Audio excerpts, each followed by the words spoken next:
Hello hello madam. చెప్పండి. నేను విలేకరిని మాట్లాడుతున్నాను మేడం. ఓకే. మీది ఒక చిన్న సలహా మేడం. ఏంటి చెప్పండి. ఆ, ఒక సబ్జెక్ట్ పైన మీతో మాట్లాడాలి మేడం. సబ్జెక్ట్ ఏంటి?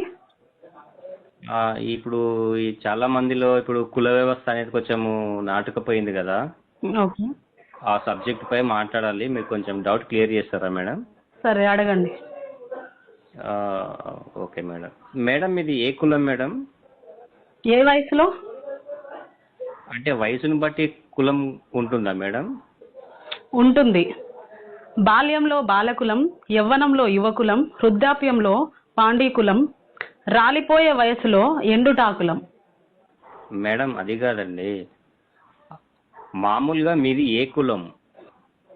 ఎవరు లేకుంటే ఏకాకులం, ప్రేమలో ఉన్నప్పుడు ప్రేమికులం, పెళ్ళయ్యాక సంసారికులం, కానప్పుడు బ్రహ్మచారికులం. అది కాదండి మేడం, కమ్మ కాపు లాంటి మీది ఏ కులము? ధనముంటే ధనికులం, లేకుంటే బీదకులం, దేవుణ్ణి నమ్మితే ఆస్తికులం, నమ్ముకుంటే నాస్తికులం. మీకు అసలు కులం లేదా? ఎందుకు లేదు? ప్రయాణిస్తే ప్రయాణికులం, యాత్రలు చేస్తే యాత్రికులం, మాయలు చేస్తే మాంత్రికులం, ఉపన్యాసం ఇస్తే ఉపన్యాసికులం, హాస్యం పండిస్తే విదూషకులం, పాడితే గాయకులం, సభలో ఉంటే సభికులం, సినిమా హాల్లో ఉంటే ప్రేక్షకులం, టీవీల ముందు ఉంటే వీక్షకులం. మేడం మీరు ఎక్కడ చదివారు?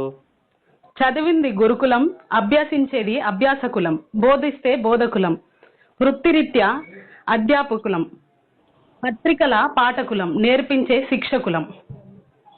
అసలు మీరు ఎవరండి ఇలా చంపుతున్నారు?